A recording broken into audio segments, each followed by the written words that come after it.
시청자 여러분 안녕하십니까? 화요일 뉴스원 시작합니다. 11일째로 접어든 중동 전쟁이 한치 앞을 내다보기 힘든 새로운 국면으로 접어들고 있습니다. 네, 트럼프 미 대통령이 전쟁이 곧 끝날 거라고 하자 이라는 종전은 자신들이 결정한다며 강하게 맞섰습니다. 중동 현장에 나가 있는 YTN 특파원들을 연결해서 현재 상황 들어보겠습니다. 네, 조수연 특파원, 이스라엘과 인접한 곳에 나가 있죠. 네, 그렇습니다. 저는 지금 요르단 암만에 와 있습니다. 네, 김다연 특파원은 어디에 나가 있습니까? 저는 오만 무스카트에 나와 있습니다. 네, 먼저 조수연 특파원, 요르단의 공습 상황 지금 어떻습니까?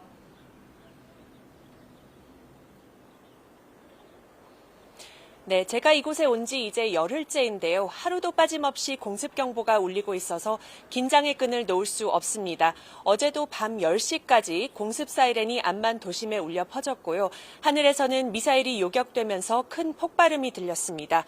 주 요르단 한국 대사관에 따르면 요르단에 체류 중이던 여행객을 포함한 한국인 단기 체류자는 330여 명이었는데 전쟁 기간 모두 빠져나간 것으로 파악됐습니다.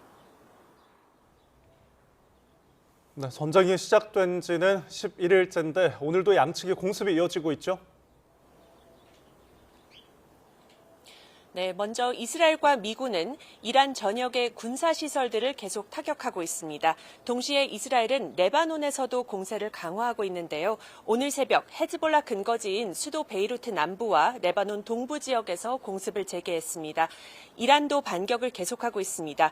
이란은 이스라엘 본토와 중동 내 미군 기지뿐 아니라 걸프 지역 에너지 시설까지 겨냥한 미사일과 드론 공격을 확대했습니다. 이란이 추가 공격에 나서면서 오늘 오전 아랍에미리트와 바레인에서 미사일 경보가 울렸습니다. 또 사우디아라비아 당국은 유전이 위치한 동부 지역에서 드론 2대를 격추했고 쿠웨이트군은 드론 6대를 격추했다고 밝혔습니다. 공습 범위가 갈수록 확대되면서 공항이나 호텔, 주거지역 등 민간 피해도 속출하고 있습니다.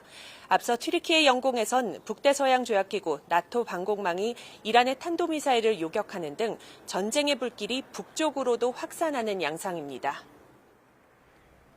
네, 이런 가운데 전쟁이 곧 끝날 거라는 트럼프 미국 대통령의 발언 직후에 이란이 공개적으로 반박하고 나섰다고요? 네, 그렇습니다. 이란 혁명수비대는 강경태세를 고수하고 있습니다. 혁명수비대는 성명을 내고 트럼프 대통령을 겨냥해서 전쟁의 끝을 결정하는 건 우리라고 밝혔습니다. 이어 미국과 이스라엘의 공격이 계속된다면 이 지역에서 단 1리터의 석유 수출도 허용하지 않겠다고 강조했습니다. 이란은 미국과 이스라엘의 폭격으로 사망한 알리 하메네이 최고 지도자의 차남인 모즈타파 하메네이를 후계자로 임명한 뒤 결사항전 태세를 보이고 있습니다. 이란 군부와 핵심 기관들은 일제히 새 최고 지도자를 향한 충성을 맹세했습니다. 유력한 후보로 거론됐던 알리 라리자니 최고 국가안보회의 사무총장도 모즈타파에 신속히 지지를 표하며 내부 결속을 다지고 있습니다. 예멘 후티 반군, 레바논 헤즈볼라 등 친이란 세력들도 쏙쏙 충성 서약을 발표하면서 앞으로 이들이 얼마나 가세할지도 변수로 작용할 전망입니다. 네, 호르무즈 해협 상황도 알아보겠습니다. 김다연 특파원, 미국과 이란의 신경전이 이어지고 있죠? 네, 우선 미국의 입장을 보면요. 트럼프 대통령은 호르무즈 해협을 장악하는 방안도 검토하고 있다라고 말했습니다. 유조선 호송 작전 같은 군함 배치를 시사한 거로 보입니다. 또 이미 이란이 쏠 수 있는 건 다 쐈을 거라고 군사력을 깎아내리기도 했습니다. 더 나아가서 자신의 SNS에는 만약 이란이 계속 석유 수송을 막는다면 지금보다 20배 강한 공격을 퍼부을 거라고 경고하기도 했습니다.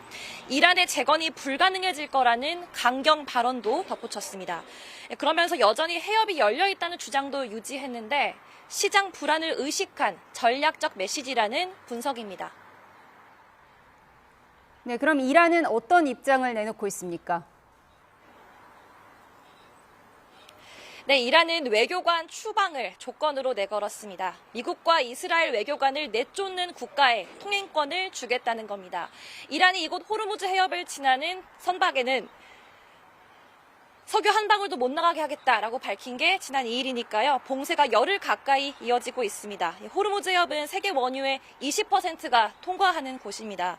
수출길이 막히면 저장 시설이 빨리 차다 보니까 쿠웨이트 같은 주요 산유국은 이미 생산량을 줄이기 시작했고 또 국제 유가는 변동성이 매우 커졌습니다. 이란 입장에서도 해협 봉쇄는 사실상 스스로 밥줄을 끊는 것과 같아서 사태 장기화가 자국의 부담일 수밖에 없다는 관측입니다. 네, 해협에 있는 우리 선원들 상황은 어떻습니까? 네, 이곳에 발이 묶인 우리 배는 일단 26척입니다. 선원들은 183명으로 집계가 됐는데요. 일단 다행히 모두 안전한 곳에 정박해 있다는 게 우리 정부의 설명입니다. 필수품도 한 달치 이상은 확보한 상태인데요. 우리 정부는 만약 식량이 떨어지면 가장 가까운 항구로 가서 보급받을 수 있게 주변국에 미리 조치해놨다고 설명했습니다. 네, 알겠습니다. 지금까지 조수연, 김다운 특파원 연결해서 중동 현지 상황 살펴봤습니다.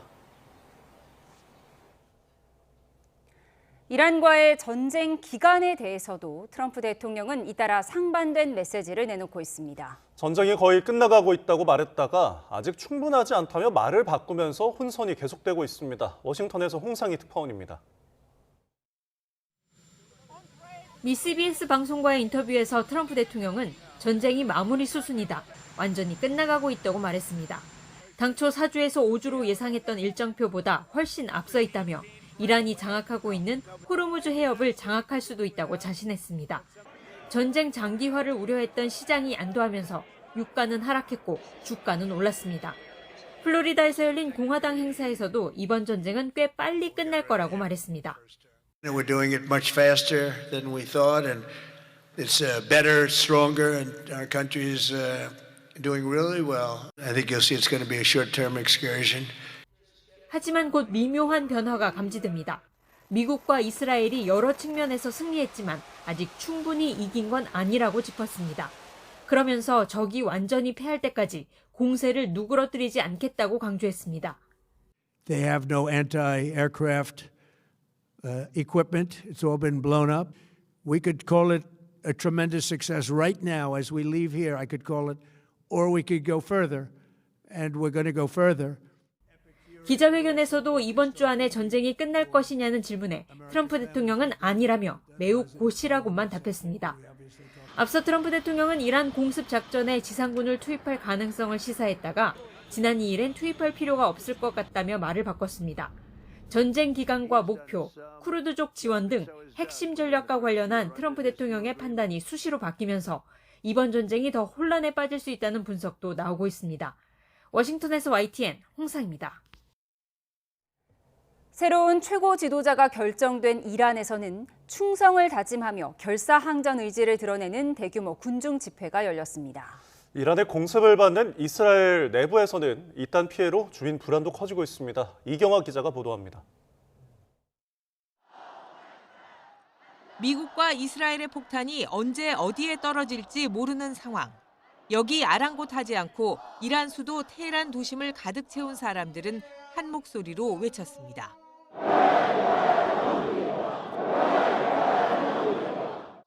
미국의 암살 위협 속에 새로운 최고 지도자 모즈타바는 모습을 드러내지 않고 있습니다. 시위대는 모즈타바에게 충성을 맹세하며 최후까지 싸우겠다는 의지를 다집니다. که تیرتان به سنگ خورده و در باتراقی که گرفتار شدید انشالله غرق خواهید شد. به هیچ عنوان از هیچ تهدیدی از این شخص و کسانی که ایادیش هستن کمک کنندش هستن نمیترسیم. 갑자기 떨어진 폭탄에 길 가던 사람이 그대로 쓰러집니다. 이란을 선제 공격한 이후 이스라엘에서도 평화로운 일상은 사라졌습니다. 피해 규모는 정확히 알려지지 않고 있지만 이란의 보복 공격에 숨지거나 다치는 주민은 날이 갈수록 늘고 있습니다. 지하 주차장 등에 마련된 주민 대피소는 이제 또 다른 집이 됐습니다. I think that this is going to continue maybe more. We are very afraid. Even if it's not comfortable, at least I don't have the stress to stand up in the middle of the night. 이란은 6개월 이상 맞서 싸울 준비가 돼 있다고 목소리를 높이고 있습니다. 이스라엘 역시 이란뿐 아니라 헤즈볼라를 겨냥해 레바논 공세까지 강화하면서 이번 전쟁의 출구는 누구도 찾기 힘든 상황이 돼가고 있습니다. YTN 이경아입니다. 전쟁이 길어지며 국제유가가 폭등하고 동맹국들의 비판이 쏟아지자 트럼프 미국 대통령이 급하게 진화에 나섰습니다. 구체적인 로드맵은 제시하지 않은 채 일단 곧 끝난다는 호언장담으로 성남 민심을 달래보려는 급조된 기자회견이라는 지적이 나옵니다. 권영희 기자입니다. 휘발유 가격이 치솟자 미국인들의 민심은 차갑게 식었습니다. 지지율 하락이란 발등에 불을 끄기 위해 트럼프 대통령은 이란을 완전히 박살냈다는 승전보를 꺼내들었습니다. We're putting an end to all of this threat once and for all, and the result will be lower oil prices, oil and gas prices for American families. We've done that. 하지만 시장 반응은 냉담합니다. 전쟁 초기 수준을 완전히 회복하지 못한 채 공급 부족에 따른 장기적인 인플레이션 공포가 세계 경제를 짓누르고 있기 때문입니다. Global economy is facing an extended period where supply remains much lower than it was, and that has the potential not just to keep prices where they are, but potentially drive them even higher. 이란 남부 한 여학교가 공습을 받아 학생 등 170명이 넘게 숨진 참사는 전쟁 명분까지 흔들고 있습니다. 현장에선 미국제 토마호크 미사일 잔해가 발견됐고 미국의 오폭 가능성을 뒷받침하는 영상도 공개됐습니다. 그러나 이란이 자국 학교를 폭격했을 것이란 황당한 논리로 책임을 회피합니다. Well, I haven't seen it, and I will say that the Tomahawk, which is one of the most powerful weapons around, is used by, is sold and used by other countries. 미국 국방부는 이제 막 싸움이 시작됐다고 경고하는데도 대통령은 전쟁이 끝났다고 우깁니다.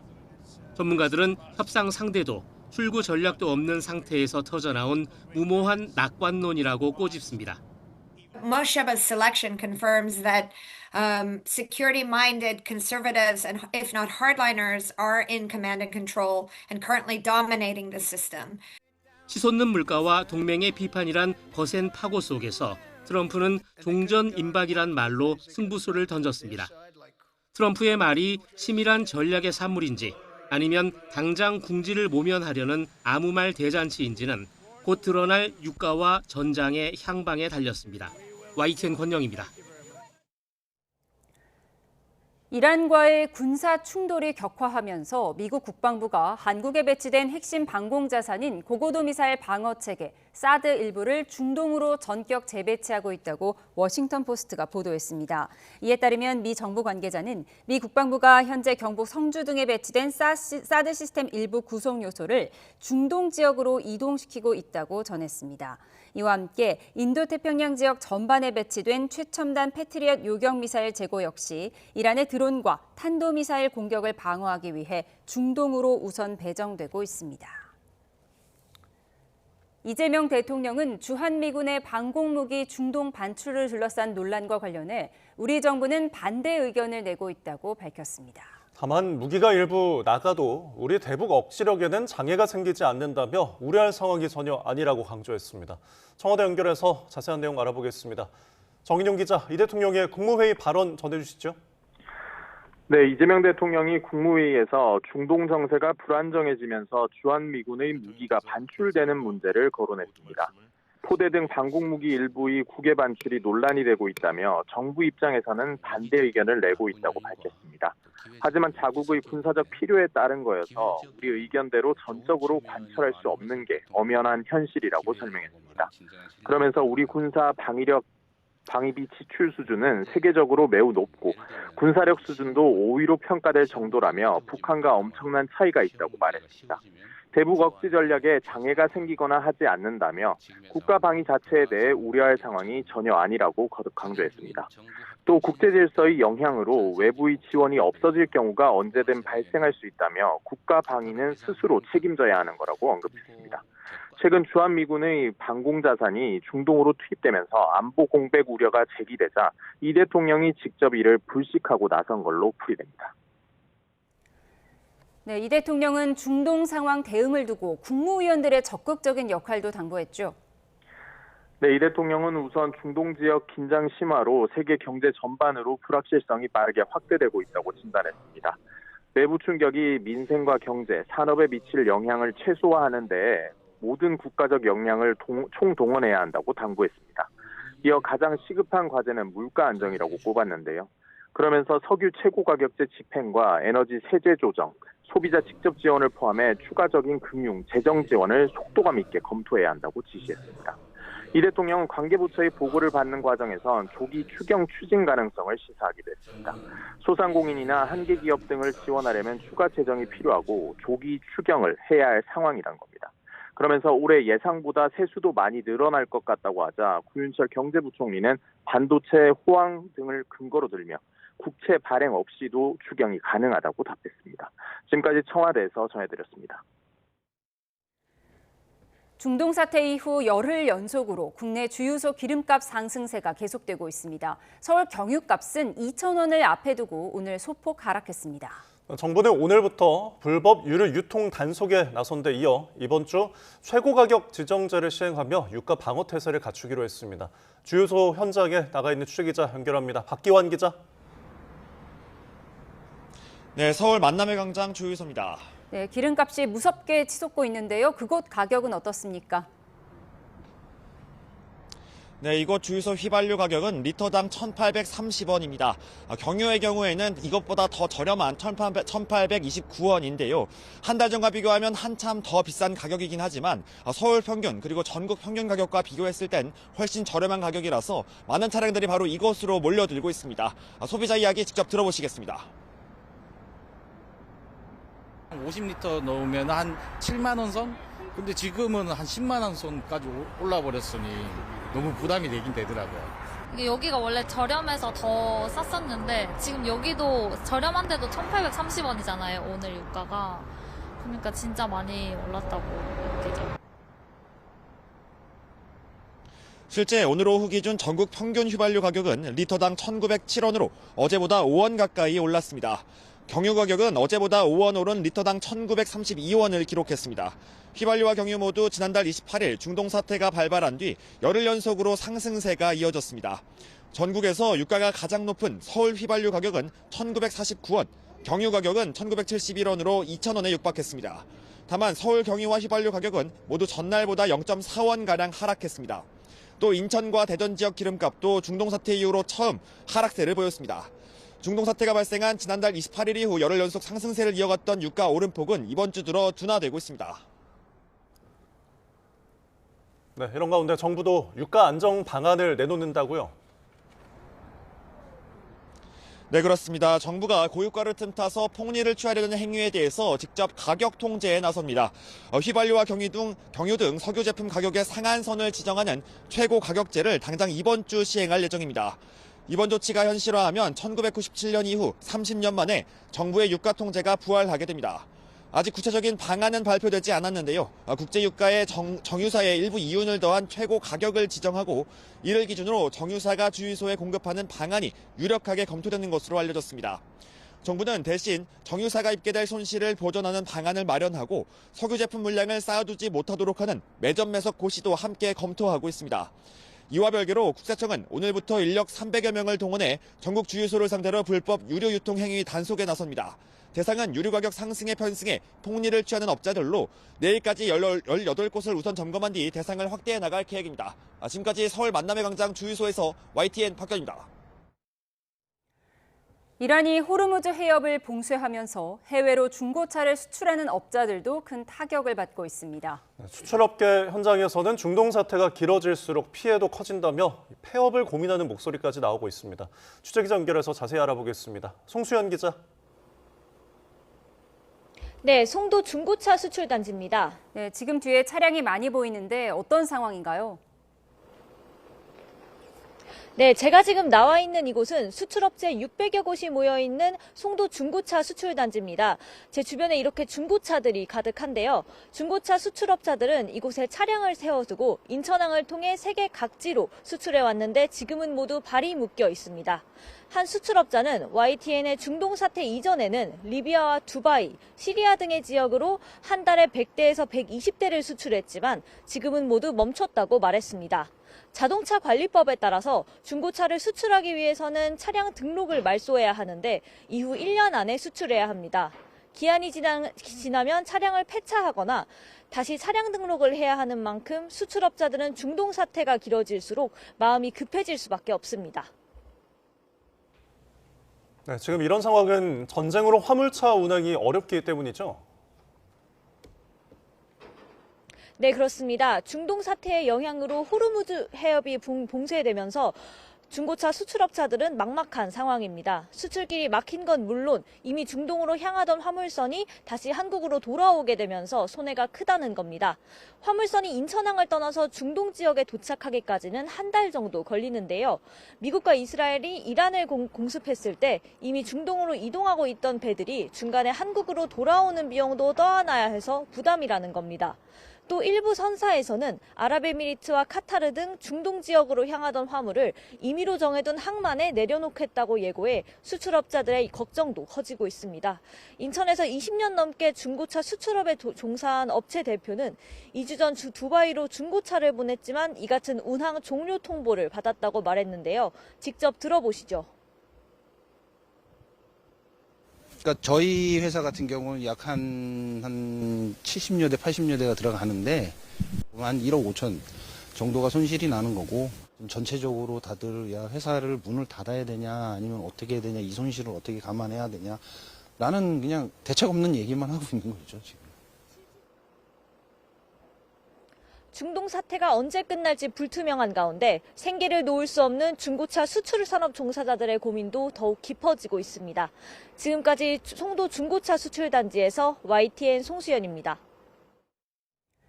트럼프 미국 대통령의 발언으로 종전 기대감이 커지고 국제 유가가 급락하면서 코스피가 5%, 코스닥이 3% 상승 마감했습니다. 네, 1,500원 턱 밑까지 갔던 원달러 환율은 1,469원으로 26원이나 뚝 떨어졌습니다. 취재기자와 함께 금융시장 상황 좀 더 짚어보겠습니다.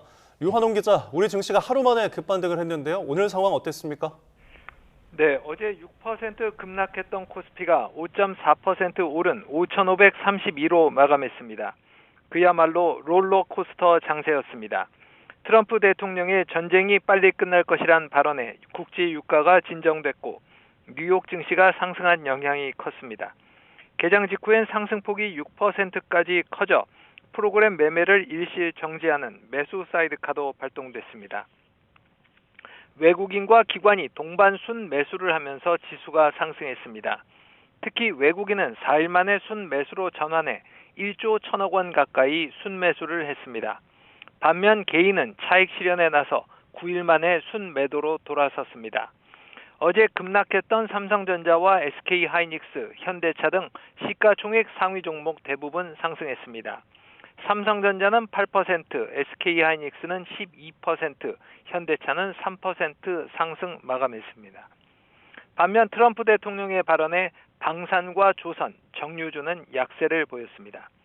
어제 4% 급락했던 코스닥도 오늘은 3% 상승 마감했습니다. 코스닥은 3.2% 오른 1,137로 마감했습니다.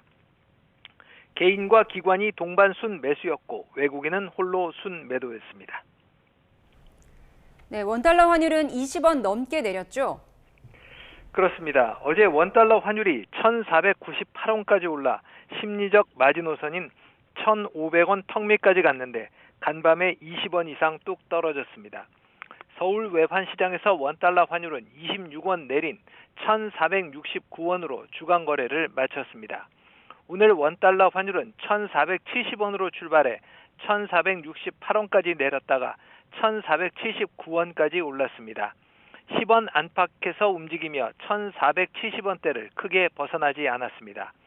밤사이 국제 유가가 급락한 영향이었습니다. 브렌트유와 WTI, 서부 텍사스 중진유 가격이 배럴당 80달러대로 급락했습니다. 어제는 배럴당 100달러를 넘었는데 트럼프 대통령의 발언에 유가가 급락했습니다.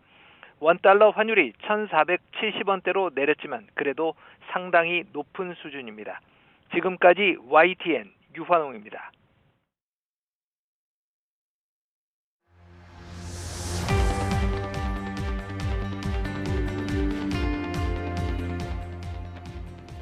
단기간의 여정, 전쟁은 곧 끝날 것이다.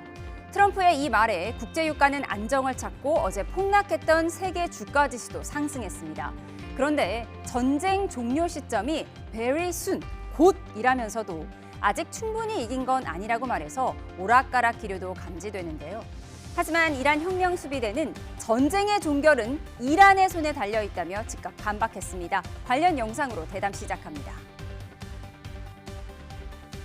As soon as it's finished, it's going to be finished pretty quickly. We took a little excursion because we felt we had to do that to get rid of some evil, And I think you'll see it's going to be a short-term excursion. Thinking this week it will be over? No, You're talking but soon. about days? I think soon. Okay, and with respect Very soon. No radar. They have no telecommunications, and they have no leadership. We could call it a tremendous success right now as we leave here. I could call it, or we could go further, That Iran is going to be the one that's going to end this war. Iran will define and will determine when this war ends. So clearly the Iranians believe that right now they are entrenched.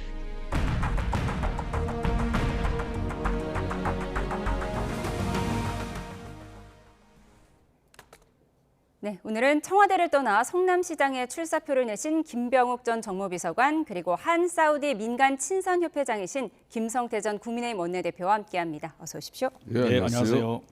네, 미국과 이란 전쟁의 11일째 트럼프 대통령은 이란 전쟁이 곧 끝난다고 했는데 또 기자가 물어보니까 이번 주는 아니라고 했습니다. 곧 끝난다고 했는데 언제 끝난다는 걸까요? 이거는 워낙 어려운 질문인데요. 저희같이 정치인 출신이 이것을 예측한다는 것은 쉽지는 않을 것 같은데요. 트럼프 대통령은 베리순 그러면서 곧 끝난다고 얘기했지만 미 국방부 신속 대응팀은 또 트위터 X에다가 우리는 이제 막 싸움을 시작했을 뿐이다. 이렇게 또 글을 올렸다 그러지 않습니까? 미국 내에서도 엇박자가 나오고 있는 거죠. 그래서 정말로 진정으로 미국의 이란 공격이 어느 정도 타격을 주고 있고 이것이 전쟁의 종결 수준까지 가는 건지 그 부분은 아직은 정확하게 확인되는 바는 없지만 호르무즈 해협을 봉쇄한다든지 뭐 주요 시설을 타격한다든지 이런 진도를 봐서는 상당히 미국 측에 조금 유리하게 전개되고 있는 것은 사실인 것 같은데 그것이 종결 수준으로 이끌어 갈지는 아직 미정이라고 봐요. 왜냐하면 우리가 러시아 우크라이나 전쟁을 봤을 때도 처음에 러시아가 세게 공격을 했지 않습니까? 곧 끝났듯이 생각했는데 지금 수년간 끌고 있는 거예요. 그렇죠. 그래서 이 전쟁이라는 것이 결사항전의 정신으로 대응을 했을 때 생각보다 시간이 걸릴 수도 있고 특히 이란 같은 경우는 원유 판매를 통해서 상당한 부를 축적한 나라 아니겠습니까? 어느 정도 방위 수준도 있을 것 같고 그래서 우리한테 미치는 영향은 전쟁이 우리 경제에 어떤 영향을 미치느냐 중요하기 때문에 전쟁 자체에 대한 것보다는 우리 경제에 미치는 영향을 중심으로 생각을 하는 그것이 더 유리하지 않을까 생각하고 있습니다. 전쟁이 곧 끝난다. 이 기자회견이 트럼프가 미국 내의 여론이 좋지 않다 보니까 좀 급조된 기자회견이었다. 이런 분석도 나오고 있더라고요. 그렇습니다. 트럼프 대통령 말 한마디에 지금 뭐 미국 정치뿐만 아니라 세계 정치가 춤을 추고 있잖아요. 그렇기 때문에 지금 이제 트럼프 대통령이 정치적으로 이란 전쟁을 어느 선에서 자기의 어떤 성공 여부를 판단할 것인가. 또 두 번째는 미국의 국익적인 차원에서의 이번 이란 공격에 대한 어떤 명분 축적이라든지 이게 앞으로 중동 국가 전체적으로 미국하고의 그런 국가 이익적인 측면에서 미국이 어느 선까지 또 이란 공격을 판단할 것인가. 세 번째가 이제 중동 지역 내의 좀 평화. 그 이란 같은 경우는 사실상 이란의 역사라는 것은 중동의 역사나 마찬가지예요. 그 페르시아 문화의 중심이 이제 이란이거든요. 그럼 이란은 나머지 뭐 사우디 여러 국가들이 있고 하지만은 좀 다른 국가들을 좀 이 이란을 우습게 봐요. 그런 이란이기 때문에 늘 중동 사태라는 것은 한시도 조용할 겨를이 없는 건데 이번 이제 미국의 저런 이란 공격을 통하고 또 이스라엘과 함께 또 핵을 제거하기 위한 어떤 그런 마지막 단계까지 지상군을 투입해서 끝장낼 것인지. 그러니까 그건 아무도 지금 예측할 수 없죠. 네. 다만 지금 중요한 것은 미국도 지금 현재 호르무즈 해협이 봉쇄되고 그렇기 때문에 이제 고물가, 고환율, 고금리 이런 부분도 대한민국도 문제지만은 미국도 물가 인상이라든지 그 서민들의 삶이 어려워지는 이 문제가 봉착되고 있거든요. 그런 걸 이제 트럼프 대통령이 어떻게 판단할 것인지 그건 아무도 예측할 수 없는. 그런데 이란에서는 전쟁의 끝을 결정하는 건 우리가 하는 거지 미국이 하는 것이 아니다 이렇게 버럭했거든요. 저는 상당히 그 말에 일리가 있다고 봐요. 좀 전에 김병욱 의원께서도 이야기를 했지만은 러시아가 우크라이나에 침공할 때 얼마나 우습게 봤습니까? 그렇지만은 지금 4년째 전쟁을 이어가고 있는 거거든요. 그렇다고 해서 러시아 마음대로 지금 현재 뭐 전쟁이 그렇게 정리가 되는 것도 아니에요. 근데 이라크 같은 경우는 이란 같은 경우는 대단해요. 군사뿐만 아니라 그리고 국민들이 9천만 명이 넘는 그런 국민들이 지금 현재 결속이 돼 있는 그런 상황. 일부 뭐 반정부적인 어떤 인식도 있고 그런 행동들도 있지만은 그런 지금 하메네이 이후에 지금 현재 이 대체제를 갖다가 지금 변화시켜 나갈 정치 세력이 없다는 겁니다. 그렇기 때문에 저 전쟁은 오래 갑니다.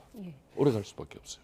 김병욱 의원께서는 금융맨 출신이시잖아요. 네, 경제통으로 꼽히시는데 네. 지금 우리 증시가 폭등 폭락을 거듭하면서 매수 매도 사이드카가 잇따라 올리고 있거든요. 오늘은 이제 다시 폭등을 했는데 이렇게 사실 전쟁 중인 건 똑같고 지금 트럼프 말 한마디에 이렇게 증시가 급등락을 반복하는 이 사태를 어떻게 보십니까?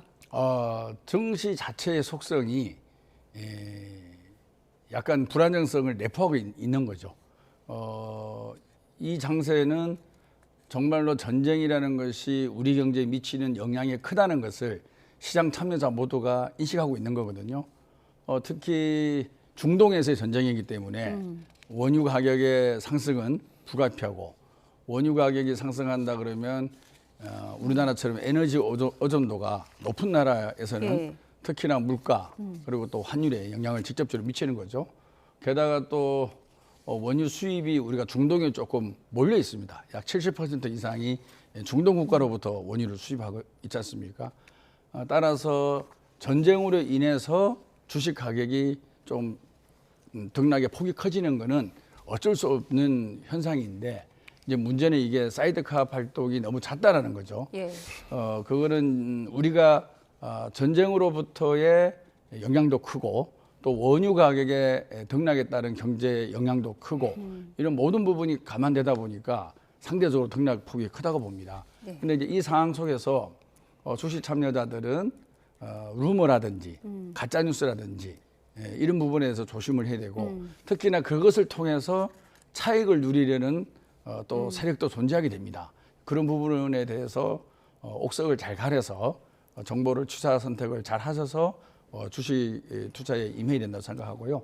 정말로 우리 이재명 대통령도 국무회의도 소집하고 비상경제 대응 회의도 수차례 개최하지만 이 외생 변수에 따른 국내 경제 영향을 최소화하기 위해서 대통령을 중심으로 여야, 모든 정치권, 행정부, 국민들이 단결해서 잘 대응해 나가겠다라는 자세를 갖춘다 그러면 이러한 전쟁과 원유 가격의 상승으로부터 한국 경제를 보호할 수 있는 막이 생기는 겁니다. 그래서 대통령의 역할이 상당히 중요하고 국민들로부터 불안이나 혼란이 아닌 질서와 그리고 우리는 잘해낼 수 있다는 자신감 이런 것을 대통령의 메시지로부터 국민들에게 잘 전달이 되고 그리고 경제 주체한테 우리는 이 위기를 극복할 수 있다라는 그런 내용들이 제대로 공감대를 형성한다 그러면 충분히 저는 이 위기를 극복할 수가 있고 또 이재명 대통령 말씀대로 위기는 기회일 수 있고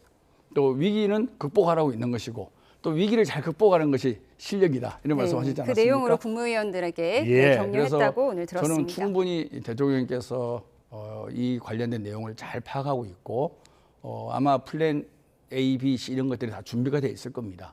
네. 너무 국민들께서 불안하거나 혼란스럽지 않고 차분히 잘 대응해 주시면 될 것이라고 봅니다. 국제유가 상승에 놀라서 트럼프 대통령이 오늘 기자회견에 급조했다 이런 분석도 나오던데 이런 가운데 트럼프 대통령은 모즈타바 선출은 큰 실수이고 매우 실망이라고 말하기도 했습니다. 직접 들어보시죠. Does he have a target on his back? Well, I don't want to say that, but I was disappointed because we think it's going to lead to just more of the same problem for the country. So I was disappointed. To see their choice. 네, 숨진 알리 하메네이의 아들 모츠타바 하메네이가 최고 지도자 자리를 승계한 걸 두고 기자가 직설적으로 물어봤습니다. 그를 타겟팅할 것이냐라고 물어봤는데요. 즉답은 피하면서도 그가 선출된 것에 대해 매우 실망스럽고 그는 동일한 문제를 유발할 수 있는 사람이다 이렇게 얘기를 했거든요. 그렇습니다. 지금 이제 하메네이 같은 경우도 1979년도에 그때 팔레비 왕정 그러니까 세습 체제 그 왕정을 이제 이슬람 혁명으로 무너뜨리고 들어선 체제 아닙니까? 그럼 지금 이제 이 모즈타바 같은 경우도 하메네이 쉽게 말하면 두째 아들이란 말이에요. 이것도 세습 행태나 마찬가지입니다. 그렇기 때문에 대내적인 이제 저항도 있고 민심으로부터 뭐 이미 그 히잡 시 이런 걸 통해 가지고 고조된 반정서, 반정부 그런 상황이 상당히 있어요. 그렇기 때문에 그런 게 다시 폭발할 위험성이 있는데 미국도 그런 걸 지금 바라고 있겠죠. 지금 이제 모즈타바의 체제는 사실상 하메네이보다 더 반미적이고 더 강한 이란을 위해서 인근 중동 국가들하고 불협화음이 그칠 날이 없을 정도일 거예요. 그러니까 막 비록 미군 기지가 사우디든 뭐 쿠웨이트든 뭐 카타르든 있다고 해서 막 공격을 하지 않습니까? 대통령이 나서 가지고 그거 잘못됐고 미안하다 그랬는데 행명수비대는 바로 때려버리거든요. 그게 지금까지 계속 확산되고 있기 때문에 이 이란 전쟁은 미국이 쉽게 절대 단정하지 못합니다. 그러니까 보이는 곳만 지금 현재 통신망이라든지 미사일 뭐 일정 부분은 미국이 공습을 통해서 성과가 이스라엘과 함께 있지만은 그 이란의 나라가 워낙 큰 나라예요. 그러니까 이제 중동 전역을 보면은 사실상 이 바닷물 이걸 이제 민물로 만든 담수 시설로 다 그냥 물 문제를 해결해요. 사우디도 그렇고 쿠웨이트, 카타르 뭐 이런 전 국가들이 그런 건데 지금 만일 이란이 그런 담수 시설을 공격하기 시작하면은 중동 사태는 아주 심각해집니다. 그걸 미국이 어떻게 이제 중동 국가들의 그 안정을 위해서 담보해낼 수 있냐? 이거 담보하지 못하거든요. 저는 그런 측면에서 트럼프 대통령이 이게 지상군 투입 이게 뭐 또 2만 명 투입해가지고 이 해결되지가 않습니다. 그렇기 때문에 어느 선까지가 미국의 목표인지 이걸 지금 가늠할 수 없는데 특히 모즈타바 체제가 이제 이게 공고하게 이제 그 말 안정이 돼버리면은 이 전쟁은 더욱더 장기화돼 버립니다. 그래서 참수까지는 가기 쉽지 않을 것이다. 네, 그렇습니다. 이제 이 뭐 이란이 지금 보유하고 있는 이 그 핵카드 이걸 갖다 미국이 특수 지상군을 투입해가지고 그걸 갖다 완전히 그 지하에서 파괴해 버리든지 안 그러면 반출할 정도로 뭐 이런 군사적 어떤 성과를 이뤄낼 수 있는 그런 판단을 할 것인지 그건 아무도 예측할 수 없죠.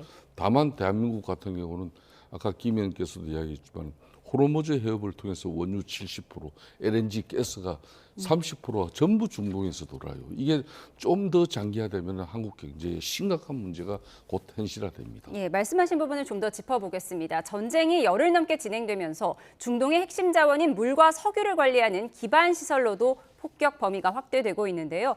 물이 귀한 중동에서는 이 담수화 시설이 에너지 인프라보다 더 큰 아킬레스건이란 분석도 나옵니다. 화면 함께 보시죠. 네, 지난 주말 이스라엘이 이란 수도 테헤란 석유 시설을 정밀 타격했죠. 거대한 화염에 휩싸인 테헤란에는 이 폭격의 여파로 검은 기름비까지 내렸는데 이란의 경제적 돈줄을 끊고 내부 동요를 압박하려는 이스라엘의 전략입니다. 이란은 미국의 중동 내 핵심 동맹인 걸프 국가들의 치명적 급소인 식수를 인질로 삼고 있습니다. 미국이 먼저 이란의 담수시설을 폭격해서 30개 마을의 식수 공급이 끊겼다며 미군 기지가 있는 바레인의 해수 담수화 시설을 전격 타격했는데요. 바닷물을 걸러 식용수로 만들어주는 담수화 시설은 메마른 중동 사막 지역에서는 생명수와 같습니다. 식수가 석유보다 치명적인 지정학적 무기가 될 수 있다는 분석이 나오는 이유입니다. 네, 김성태 의원님께서는 이 중동에서 근무하신 경험이 있으니까요. 지금 그렇습니다. 중동에서는 물보다 석유가 더 싸다 이런 말도 있는데 그게 진짜인가요? 진짜 중동 건설 현장에서 제가 1980년대 초 같은 경우는 먼지가 엄청나게 많이 나요. 그러면 한국 같으면 물을 뿌려가지고 땅을 좀 척척하게 해가지고 먼지가 안 나게 하는데 그런 사우디나 중동 국가 같은 경우는 기름을 뿌려놔요. 그러면 문제가 워낙 심하니까 그럴 정도로 기름보다 물이 훨씬 더 귀합니다. 그래서 중동 지역에서 이 담수화 시설이라는 것은 단순한 그는 산업 설비를 넘어가지고 국가의 생존을 지탱하는 하나의 생명줄과 같은 게 바로 물이에요. 담수 시설이에요. 그 담수 시설을 갖다가 이제 이란이 특히 이제 미군 기지 카타르라든지 뭐 바레인, 쿠웨이트 이런 쪽이 보면은 다 미군 기지들도 다 옆에 담수 시설이 있어야 미군 기지도 들어갈 수가 있는 거예요. 그런 측면에서 그 담수 시설을 말 폭격을 해가지고 어렵게 만들어 버리면 미국 작전에서도 엄청난 문제가 생기는 거죠. 이란이 지금 현재 저것까지는 손을 대면은 이제 중동 저는 전면전이 일어난다고 봅니다. 중동 전역에서 이란과 이제 맞서 싸우는 그런 방식이 될 건데 그로 인한 가장 큰 피해는 말 담수 시설이 폭파해서 무너져 버리면은 엄청난 재난이 돼 버립니다. 저기는 뭐 물을 뚫어 가지고 지하수 없어요. 지하수가 없어요. 상대적으로 중동 국가지만은 이란 같은 경우는 대려 강도 있고 하천도 있어가지고 댐도 있어요. 그러니까 다른 이렇게 걸프 해안국들하고 또 사정이 다른 게 이란이에요. 그래서 이란은 이 전쟁을 장기전으로 끌고 가려고 하는 거예요. 석유보다 물이 귀한 중동 상황을 잘 설명해 주셨는데 이렇게 석유 시설을 공습해서 이란 테헤란에 검은 기름비가 내리는 상황까지 왔는데 바로 그날 트럼프 대통령은 골프 치는 모습이 포착돼서 또 상당히 비판이 일었거든요. 그래서 우리나라에서의 정치인의 골프와 미국에서의 정치인의 골프가 좀 다른 것 같습니다. 우리나라 같으면은 사실 옛날에 모 총리는 3일짜리 골프를 한번 쳐서 그만둔 그런 사례도 있을 만큼 상당히 많죠. 예민하고 또 과하다 싶을 정도로 반응하는 게 대한민국의 골프와 정치인의 관계죠. 근데 미국에서는 골프가 대중 스포츠고 상당히 관용적인데 근데 문제는 저는 전쟁 중이라는 게 문제고 아직은 사상자가 그렇게 많이 나는 전쟁이 아니고 공중전이라서 조금 국민들은 심각하게 받아들이지는 않는 것 같아요. 근데 나중에 이제 공정전이 아니라 미군이 지상에 군인을 투입해서 직접 맞닥뜨리는 전쟁이 났을 때에 대통령이 골프 쳤다 그랬을 때는 미국의 민심도 상당히 들끓지 않을까 싶은데요. 아직은 가십 수준의 좀 논란만 있지 않을까. 미국의 정치 문화로 봤을 때는. 근데 우리나라에서는 저런 거 상상을 할 수가 없는 거죠. 그러니까요. 네, 뭐 수해가 났을 때라도 골프채를 들었다 그러면은 바로 모든 국민의 질타를 받는 건데 미국의 문화이기 때문에 좀 더 저런 논란이 어떻게 전개될지는 좀 지켜봐야 될 것 같은데 문화적 차이가 좀 상당히 있지 않을까 싶습니다. 민간인 수백 명이 사망한 전쟁 중에 이렇게 골프를 치는 트럼프 미국 대통령의 모습도 짚어봤습니다. 마지막으로 전국 상황 짧게 짚어보겠습니다. 지방선거 위기감이 반영된 걸까요? 어제 3시간 넘게 이어진 국민의힘 의총 이후에 국민의힘은 윤 전 대통령과 사실상 절연을 담은 결의문을 발표했습니다. 아무래도 전날 오세훈 서울시장이 후보 등록 안 하겠다 이렇게 배수의 진을 친 영향이라고 볼까요? 그렇습니다. 그 부분의 영향이 가장 크죠. 저는 어제 의총 이후에 이제 결의문을 만들어냈는데 참 만시지탄입니다. 너무나 당연한 윤석열 전 대통령과 전련을 하고 또 당시 집권 세력으로서 국민들에게 정치적 책임을 져야 될 국민의힘 입장에서는 보다 강도 높은 자정 노력으로서 당을 변화 제시시켜서 국민들에게 새롭게 다가가는 그런 기간이 되었다면 좋았는데 아직까지도 윤의견 부정선거 세력들 인식하고 의식하면서 당이 보수의 본산으로서 제대로 된 역할을 하지 못해서 지금 6.3 지방선거가 불과 이제 80일 정도밖에 남지 않았어요. 그래서 지금이라도 어제 이제 의원들이 전체가 다 뜻을 모아서 완벽한 윤석열 전 대통령과 전련하고 또 윤의견 세력도 앞으로 분명히 선을 긋고 그런 부분들이 앞으로 이제 여러 가지 당의 변화와 혁신의 어떤 그런 자정 노력과 함께 국민들에게 새롭게 보여줘야 될 것입니다. 예, 너무나 당연한 절윤 선언을 너무나 늦게 했다라고 말씀을 주셨는데 사실 한동훈 전 대표나 친한동훈계 인사들에 대한 제명 그리고 어떤 징계를 취소해야 하는 내용까지 담자 이런 얘기도 나왔었다고 하더라고요. 근데 담기지 않았어요. 그렇죠. 결의문에. 저는 우리 존경하는 김성태 의원께서 만시지탄이라고 말씀하셨는데요. 그거는 어제 성명에 대해서 일단 긍정적 평가를 전제로 하는 거 아니겠습니까? 저는 보면서 저런 요청을 왜 했지 그런 생각이 들었습니다. 저런 의원총회는 왜 했느냐. 윤어게인을 거부하고 절연한다고 얘기하면은 당연히 모든 메시지가 장동훈 대표 입에서 나와야죠. 장동훈 대표는 한마디도 안 했다는 거 아닙니까? 예, 침묵했지만 뭐 동의한다라고 밝혔다고 합니다. 그건 진정성이 없는 거죠. 가장 윤어게인을 앞장서서 외치고 국민의힘을 극우의 길로 내본 사람이 장동훈 대표 아니겠습니까? 그러니까 본인이 사과와 반성을 전제로 나의 과거가 잘못됐고 앞으로는 잘할 것입니다. 지방선거 도와주세요.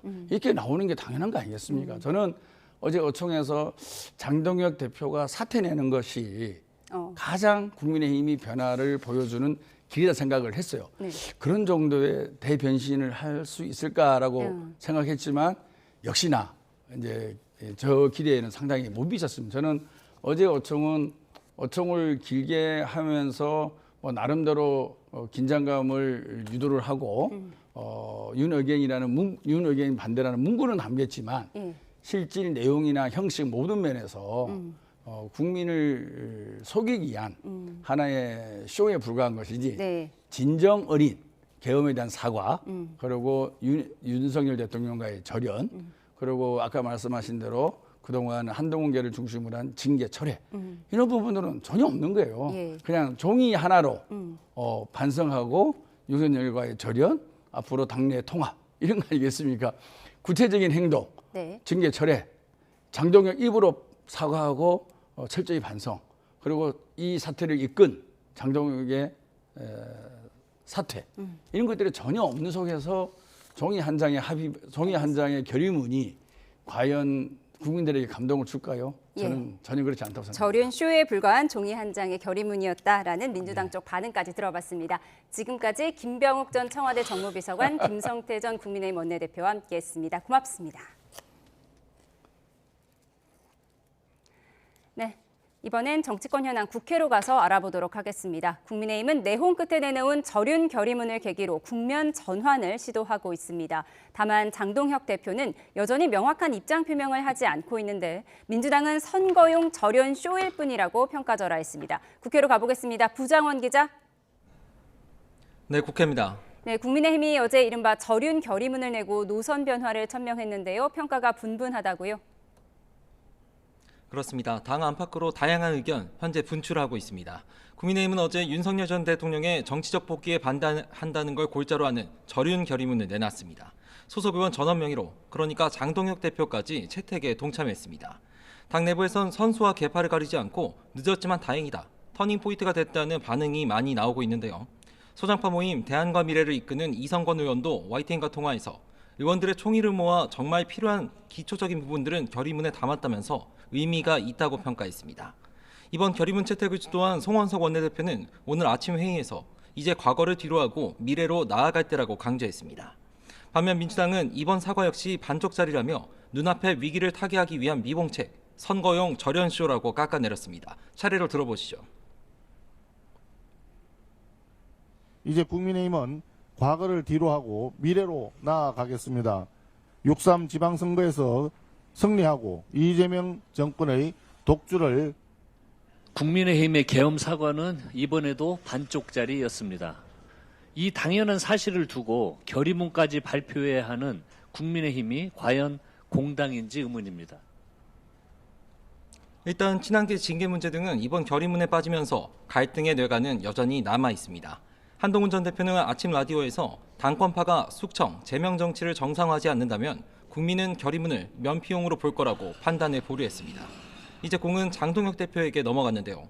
장 대표는 이번 결의문 채택에 앞서 초안 작성부터 원내 지도부와 소통하고 주말 사이 오세훈 서울시장과도 비공개 회동한 것으로 파악됐습니다. 하지만 강성 지지층의 반발을 의식한 듯 아직 직접적인 입장을 밝히진 않고 있습니다. 오늘 외부 공개 일정을 마친 뒤에도 의원들의 의견을 잘 들었다, 원론적 입장을 되풀이했는데 직접 보시겠습니다. 결의문 채택 이후에 예. 제가 수석 대변인 통해서 제 입장은 다 말씀드렸습니다. 어제 의총에서 한마디 안 하신 이유가 있으실까요? 의원님들 의견, 여러 의견들을 제가 잘 들었습니다. 대신 장동규 대표는 오세훈 서울시장과 마찬가지로 후보 등록을 보류한 김태흠 충남지사를 면담하고 최근 당 상황을 공유했습니다. 또 장 대표가 조만간 직접 입장을 밝히는 방안도 열어두고 검토 중이라고 장 대표 측은 설명했습니다. 네, 민주당에서는 검찰 개혁안을 둘러싼 전운이 계속 이어지는 분위기죠. 그렇습니다. 빈대 잡자고 초가 삼간 태우지 말자는 이재명 대통령의 작심 발언 이후에도 검찰개혁 법안을 둘러싼 이견 여전합니다. 이외에도 추미애 법사위원장과 김용민 간사 등 법사위 강경파 위원들을 중심으로 이견이 돌출되고 있는데요. 김용민 의원은 오늘 아침 라디오에서도 정부의 중수청안은 정치검찰을 유지하는 법안이라고 각을 세웠고 법사위 차원에서 계속 의견을 내놓을 거라고 강조했습니다. 이를 두고 당 원내 지도부에서 비판의 목소리가 터져 나왔습니다. 오전 회의에서 전용기 원내 소통수석은 당론으로 채택한 개혁안이 개혁이 아니라고 주장하는 건 정부와 개혁 자체를 흔들 수 있다는 걸 명심해야 한다고 꼬집었습니다. 당론은 이재명 정부의 개혁 방안을 분명히 했습니다. 더 이상 이재명 정부가 제시한 검찰 개혁의 방향을 흔들어서도 안 될 것이고 꺾어서도 안 될 것입니다. 지도부 회의석상에서 공개 비판이 나온 건데 다만 한병도 원내대표는 개혁은 말 그대로 가죽을 벗겨내는 일이라 고통이 따르고 피도 나지만 시행착오가 있더라도 최종 목적지는 같다며 갈등 수습에 나섰습니다. 이어 최근 이재명 대통령이 외과 시술 방식을 통한 현실적 개혁 원칙을 강조한 것에 빗대 민주당이 실력 있는 개혁의 집도의가 되겠다고 강조했습니다. 지금까지 국회에서 YTN 부장원입니다.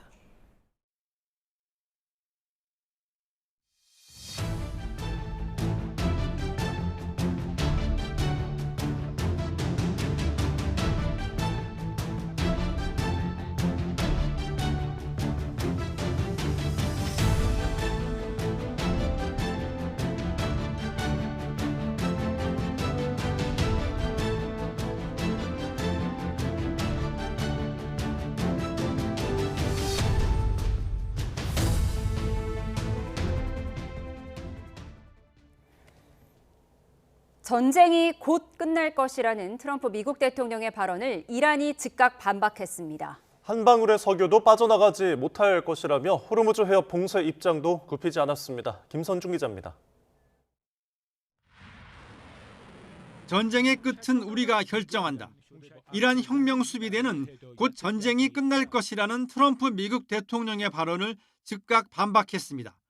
전장의 주도권과 전쟁의 종결은 이란 손에 달려 있다며 미군은 마음대로 전쟁을 끝낼 수 없다고 강조했습니다.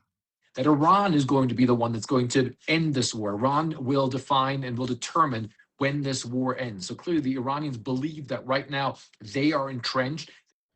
호르무즈 해협 봉쇄 입장도 굽히지 않았습니다. 한 방울의 석유도 빠져나가지 못할 것이라며 가격을 낮추려는 발버둥은 일시적 효과에 그칠 것이라고 주장했습니다. 오히려 유럽과 아랍 국가들을 향해 미국과 이스라엘 외교관을 쫓아내면 호르무즈 해협의 자유로운 통과를 허용할 것이라고 제안하기도 했습니다. 트럼프 대통령은 무게감이 떨어지는 인물이라고 깎아내렸지만 이란은 모주타바를 중심으로 빠르게 결집하고 있습니다. 테헤란 광장에서는 수만 명의 시민이 모여 충성 맹세 행사를 열었고 이란 혁명 수비대는 모주타바에게 헌정하는 대규모 군사작전을 개시했습니다. 모주타바 이름이 적힌 미사일 사진까지 공개했습니다. 미사일의 위력도 한층 높여 앞으로는 1톤 미만의 탄두를 장착한 미사일은 발사하지 않을 것이라며 위협 수위도 끌어올렸습니다. 트럼프의 압박에도 이란이 결사항전 의지를 더욱 높이면서 이란 전쟁은 갈수록 예측하기 어려운 국면으로 접어들고 있습니다. YTN 김선중입니다.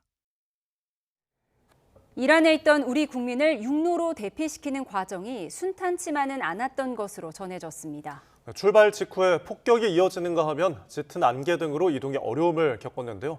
필사의 탈출 당시 화면을 홍성기 기자가 전해드립니다.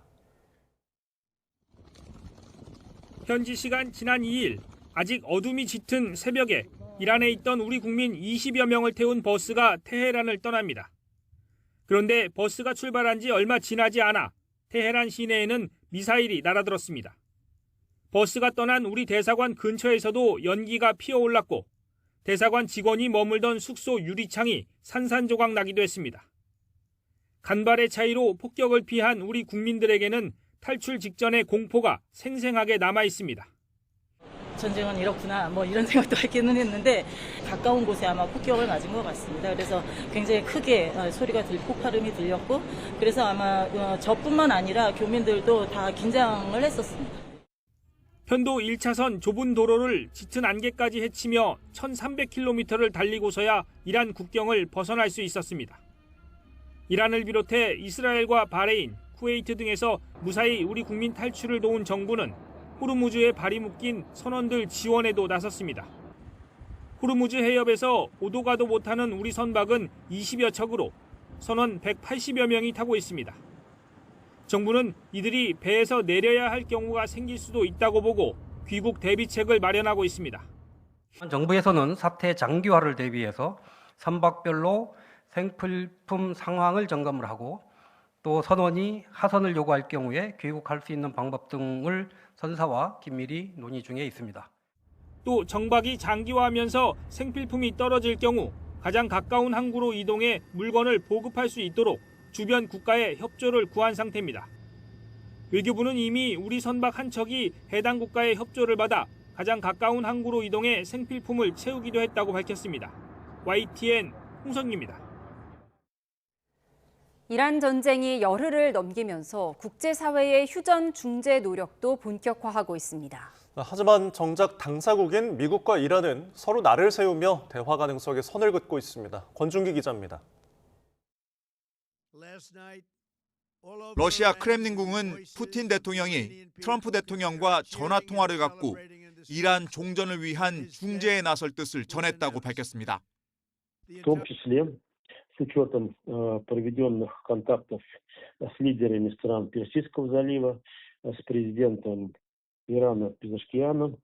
에르도안 튀르키예 대통령은 이란 대통령과 전화 통화에서 외교적 해법을 제안했고 이라크는 중동 국가와 유럽연합의 협의체 구성을 촉구했습니다.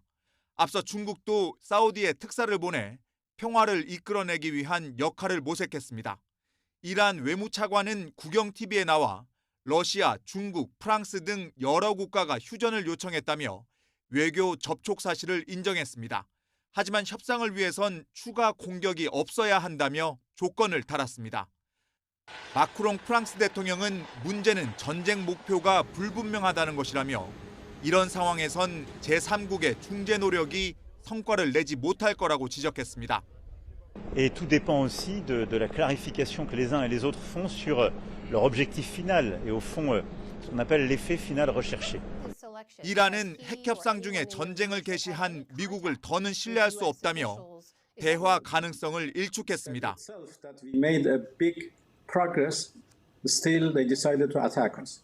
So I don't think, talking with Americans anymore would be, on our agenda anymore.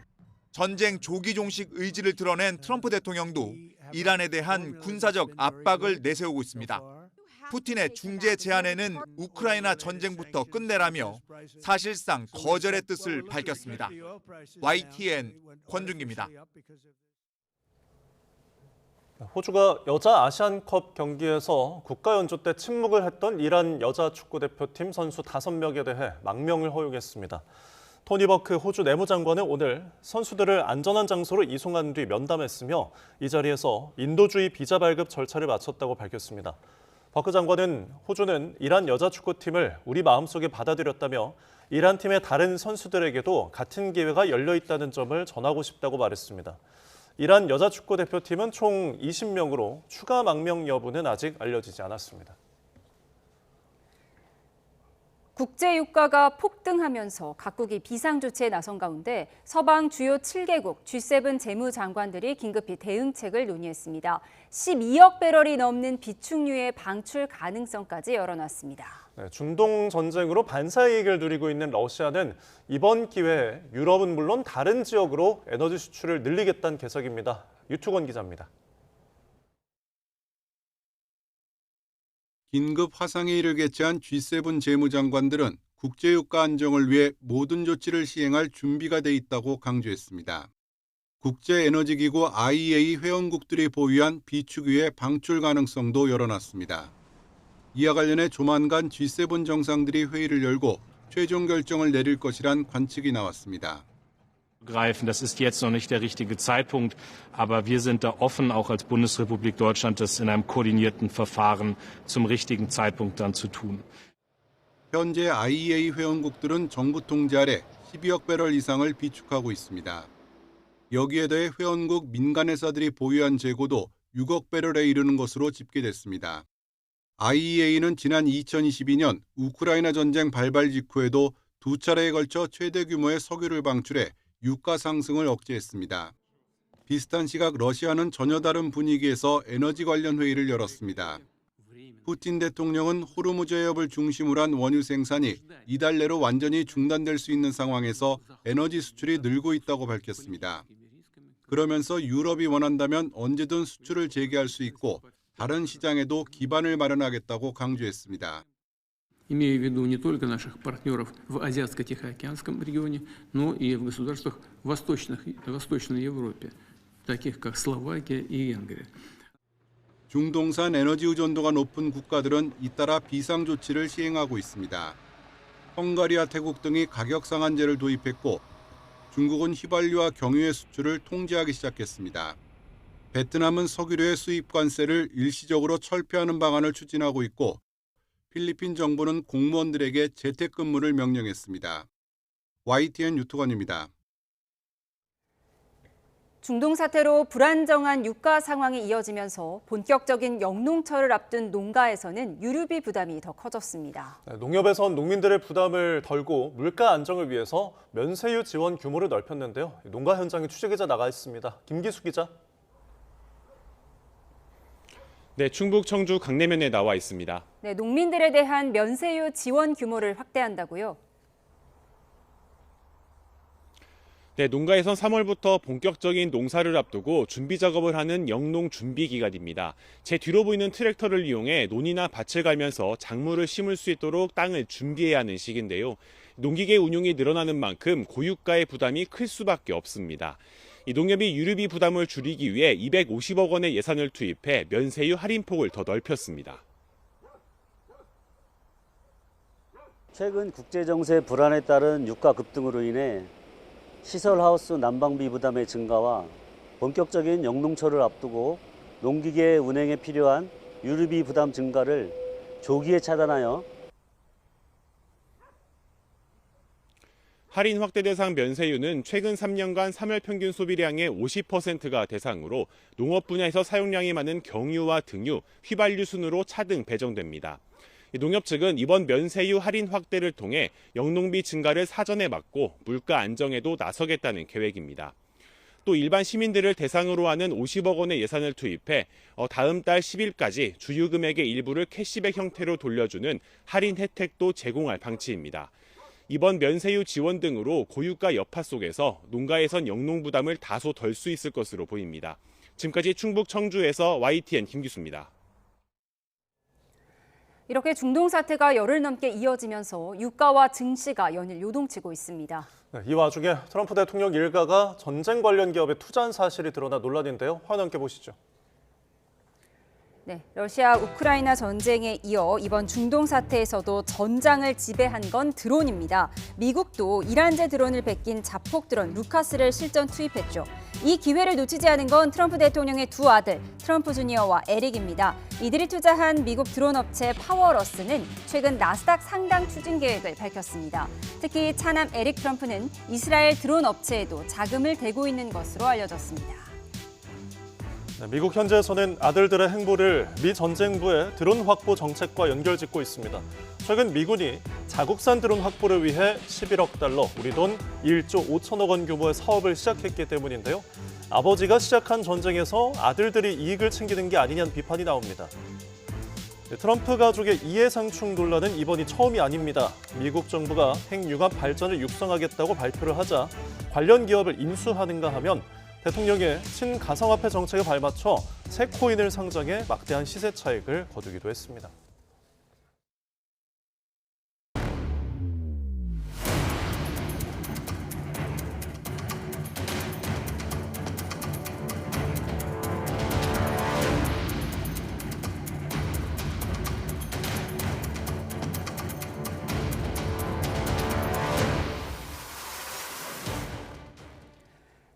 전쟁이 열흘을 넘긴 가운데 트럼프 대통령이 갑자기 종전 가능성을 시사했습니다.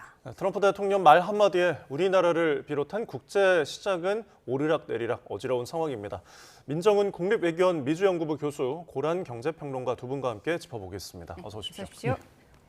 네, 우리 증시가 폭락과 폭등을 거듭 반복하고 있습니다. 그야말로 롤러코스터인데 오늘 오른 건 뭐 트럼프 대통령의 말 한마디 때문이다. 네네. 이렇게 분석이 될까요? 네, 맞습니다. 요즘 들어서는 마치 주식시장이 아니라 코인 시장 같다. 네. 아니면 도박판이냐 뭐 이런 말까지 나오고 있거든요. 하루에 5%씩 움직이는 건 예사고요. 사이드카만 벌써 8번째나 발동이 됐고 네. 서킷 브레이커 같은 경우에도 사실 10여 년 증시 역사를 봤을 때 드물거든요. 그런데 최근 들어서 2번이나 발동이 됐습니다. 사실 그럼 왜 이렇게 변동성이 클까를 보자면요. 사실 주식시장은 나쁜 소식이 아니라 모르는 소식을 제일 싫어합니다. 그런데 전쟁이라는 불확실한 상황에다가 사실 지금의 전쟁 상황이 트럼프의 입만 보고 사실 전개되는 상황이거든요. 네. 기존에 있었던 전쟁이라고 하면 어떻게 보자면 시스템에 움직였다라고 하면 지금은 어떻게 보자면 트럼프의 입에 따라서 하루하루 그 상황이 달라지기 때문에 불확실성이 크기 때문이다라고 볼 수 있고요. 그리고 저는 두 번째가 가장 큰 문제라는 거 보는데 우리 증시가 지금 6천선까지 돌파하는 와중에 있었던 사실 그 투자 자금의 질이 문제입니다. 예. 다시 말해서 B2가 너무 많습니다. 네. 신용융자 잔액이요 33조 원을 한때 넘어서기도 했습니다. 조금 줄긴 했는데 여전히 31조 원이 넘어요. 이렇게 되면 사실 B2로 했을 때 문제는 뭐냐? 반대 매매가 나올 수 있습니다. 예. 실제로 반대 매매 물량은 많지 않다 손 치더라도 반대 매매가 될 것을 우려해서 주가가 빠진데도 불구하고 그냥 던질 수밖에 없는 상황이거든요. 이 대표적인 게 12% 밀린 날이에요. 지난주에. 예. 그때는 그야말로 반대 매매 우려 때문에 시장에서 뭐 주가고 펀더멘털이고 고려할 필요 없이 그냥 무조건 던지고 받습니다. 예. 그리고 최근 들어서 나타난 증시의 특징이 뭐냐면요. 인간이 매매하는 게 아니라 알고리즘이 매매하고 있습니다. 네. 알고리즘 같은 경우에는요. 여러 가지 따지지 않고 어떤 특정 트리거가 발동이 되면 무조건 팔고 봅니다. 무조건 사거나요. 이 알고리즘 매매 비중이 높아지면서 증시 변동성을 키운다라고 볼 수 있습니다. 네. 사실 트럼프의 입에 의해서 이 세계 시장이 출렁이는 상황인데 지금 기자회견 열어서 종전 임박을 시사했으니까 베리 컴플리트 거의 끝났다라고 말했는데 이 말 믿을 수가 있을까요? 지켜봐야죠. 예. 계속 오락가락 하는 모습을 보이니까 그럼에도 불구하고 이렇게 한 걸음 떨어져서 보면 예. 전쟁이 진행되는 상황에 따라서 그때 맞는 어떻게 보면 이 입장이라든지 어떤 전망을 내주기 때문에 우리가 좀 신중하게 좀 봐야 될 필요는 있다고 생각하고요. 어쨌든 종전이 임박했다는 부분을 시사한 거는 모든 사람에게 좋은 겁니다. 그것이 예. 실현이 되든 안 되든 간에 어쨌든 전쟁을 좀 주도하고 있는 미국 입장에서 종전이 갖고 왔다. 최고 지도자가 얘기하는 부분은 어쨌든 어느 정도는 신뢰할 수 있는 것이다. 물론 군사적으로 봤을 때 이란과의 그 어떤 교전이 있기 때문에 정말로 전면전이 어디까지 갈 것인가 이건 지켜봐야 되겠습니다만 예. 트럼프 대통령의 말을 보면 어떤 그 미사일 능력은 한 80%를 제거를 했고 해군, 공군력, 정보력까지 괴멸시켰다 얘기를 하고 있으니까 그 이번 전쟁에 미국 갖고 있는 1차 목표가 이란의 핵 미사일 능력을 무력화시키는 거라면 그렇다면은 어느 정도 전쟁의 목표를 달성하는 데 가까웠다 이렇게도 볼 수 있는 부분이거든요. 네. 여기다 정치적인 고려가 있잖아요. 정치적 고려를 봤을 때 유가가 올라가고 네. 미국 국내적으로 지지율이 폭등하고 이제 좀 가라앉고 있기 때문에 이런 부분을 고려했을 때 물가 압력 때문에 어포더빌리티라는 것 때문에 재작년 선거에서 당선이 됐기 때문에 11월 중간 선거를 앞두고 이게 굉장히 중요한 부분이고 네. 얼마 전에 그 신년 국정연설에서도 미국 내 기름값이 많이 떨어졌다 이거를 자신의 성과로 자화자찬했단 말이에요. 네. 그런 부분을 고려해 보면 미국의 입장에서 전쟁을 오래 갖고 갈 이유가 없는 거고 이란의 입장에서도 봤을 때 이제 그 생존하기 위해서 이제 그 저항하고 이제 버티는 이런 그 국면이기 때문에 미국과 이스라엘이 휴전하자고 했을 때 자신들의 정치적인 명분만 확보되면 그러면 충분하게 이제 그 어떤 전쟁에서 빠져나올 그럴 여지가 굉장히 많은 것도 이란도 그렇거든요. 아무리 강경하게 언론 플레이를 하고 있어도 이란의 입장에서는 상대적으로 열세기 때문에 전쟁을 빨리 끝내는 것이 필요하거든요. 그런 걸 본다면 트럼프 대통령의 결단이 필요한 거고 이것을 이제 이스라엘에게 압박하면서 끝나면 되는 부분이 있거든요. 그러면 이란도 따라올 가능성이 높기 때문에 아무래도 트럼프 대통령이 종전이 임박하다고 시사한 것은 전쟁을 빨리 끝내기 위한 포석을 깐다고 생각한다면 그렇다면 어느 전면전이 어느 정도 끝날 가능성이 높아지는 거 아닌가 보고 있고 물론 그 이후에도 어떤 협상을 하더라도 뭐 우발적인 충돌이라든지 국지전 같은 거는 불가피하게 일어날 수 있지만 지금 그 전 세계가 주목하고 있는 전면전 이에 따라서 이란의 호르무즈 해협 봉쇄 이러한 극단적인 그리고 굉장히 전면적인 전쟁의 양상은 수그러들 가능성이 높아지는 거 아닌가 이렇게 보고 있습니다. 예, 전쟁을 곧 끝내겠다라고 하면서 또 아직 충분히 성공한 것은 아니다 이렇게 말을 해서 도대체 언제 끝나겠다는 건지 좀 궁금한데 오늘 기자가 이런 얘기도 했습니다. 지금 후계자로 선출된 모스타바 하메네이를 직접 타겟팅할 것이냐 이렇게 직설적으로 물어봤는데 이에 대한 즉답은 좀 피하면서 그는 똑같은 문제를 유발할 수 있는 사람이기 때문에 그가 선출된 것은 매우 실망스럽다 이렇게 얘기를 했거든요. 그렇다면 또 참수할 가능성도 있다고 보십니까? 가능성을 배제할 수는 없죠. 트럼프 대통령이 얘기한 것처럼 그런 실망스러운 그러니까 그 이전 지도자와 똑같은 악인이 선출이 되면 미국이 5년 후에 5년 내에 다시 한번 이란을 공격할지도 모른다. 뭐 참수작전도 얘기를 했죠. 그 가능성을 배제할 수는 없습니다만 지금 돌아가는 정황을 보면 만약에 후 차기 지도자까지 참수작전을 할 목표와 그 후폭풍이 명확하지가 않아요.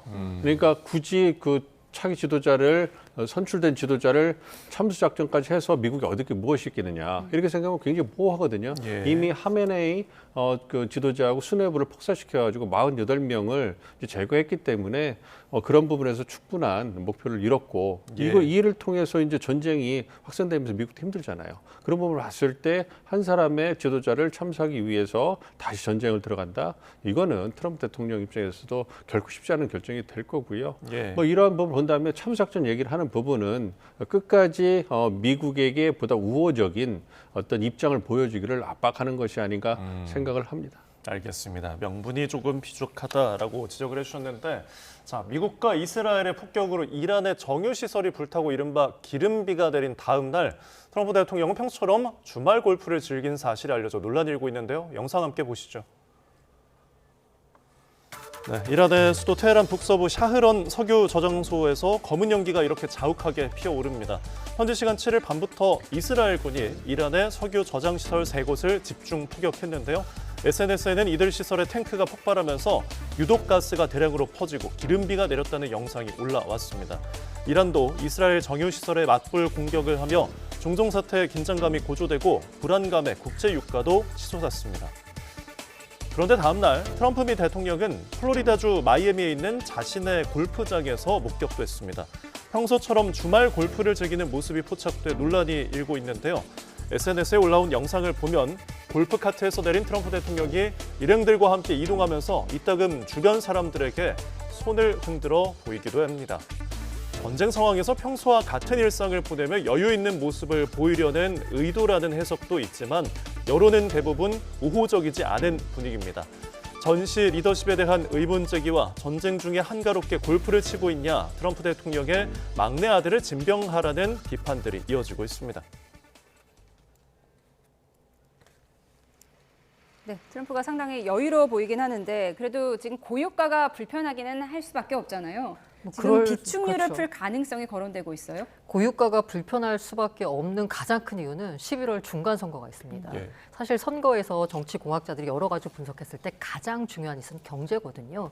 트럼프가 재선에 실패했습니다. 그런데 이제 한번 쉬고 바이든 정부를 물리치고 다시 대선에 성공한 거잖아요. 그럼 바이든 정부는 왜 졌을까를 보자면 물가를 못 잡아서입니다. 러우 전쟁 터지면서 기름값 치솟고 그 코로나 이후로 이제 물가 치솟는 걸 못 잡았기 때문에 바이든 정부가 졌거든요. 그럼 이제 트럼프 행정부가 중간 선거에서 이기려고 하면 물가를 잡아야 되는데 지금 기름값이 굉장히 치솟은 상태입니다. 미국 유권자들 같은 경우에 기름값에 굉장히 민감한데 만약에 이 정도 수준의 유가가 유지된다? 그러면 중간 선거에서 이기기 힘드니까 비축류까지 꺼내든 겁니다. 지금 미국의 전략 비축류 상황을 보자면 4억 500만 배럴 수준이거든요. 네. 이게 바이든 정부 때 많이 썼어요. 그래서 채워 넣긴 했는데 전성기 때 7억 배럴이에요. 예. 그런데도 지금 이걸 빼쓰겠다는 거 그만큼 유가를 낮추겠다라는 의지가 작용한 거고 예. 아울러서 이에 따라서 G7 국가들도 이제 공조하고 나서고 있습니다. 우리가 여차하면 공동 비축률을 방출하겠다라는 메시지를 보낸 거거든요. 그래서 기름값이 잡힐까?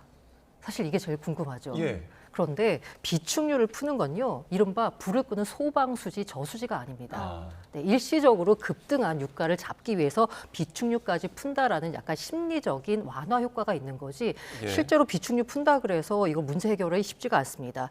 지금 어쨌든 G7이 푼다라고 하는 그 비축률 규모가 한 4억 배럴 정도거든요. 네. 전 세계 하루 소비량이 1억 배럴이에요. 네. 그럼 딱 4일치입니다. 호르무즈 해협을 봉쇄라는 이 근본적인 물길 막힘을 풀지 않는 이상 유가를 잡기는 쉽지가 않는 상황이고요. 예. 게다가 이게 일단 그 봉쇄가 된 상황에서 이게 회복이 된다 손 치더라도 이게 물류 정상화까지 가려면 한 6주에서 7주가 걸린다라는 얘기가 들리고 있어요. 예. 그래서 지금 현재는 유가가 80달러대로 다행히 내려오긴 했습니다만은 이 여기서 더 떨어지느냐, 60달러 수준까지 가느냐, 여긴 좀 쉽지가 않은 상황이고요.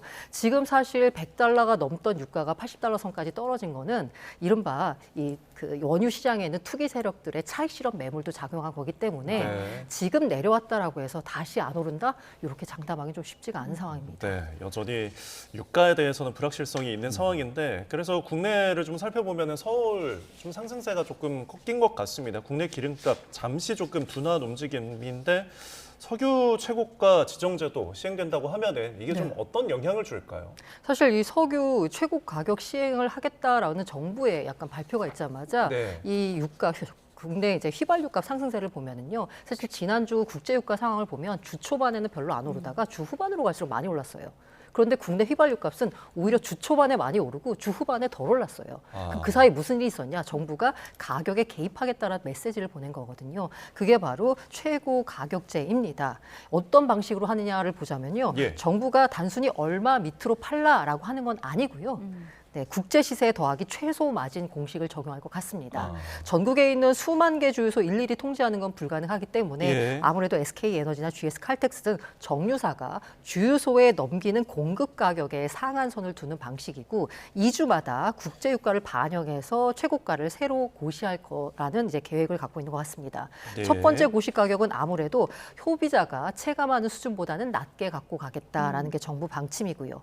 그런데 이게 지금 자유시장 경제잖아요. 예. 97년에 유가 자유화가 이루어졌어요. 그 다음에 30년 가까이 한 번도 시행되지 않던 제도를 지금 시행하겠다고 하는 건 그만큼 이 제도가 갖고 있는 여러 가지 부작용이 있기 때문입니다.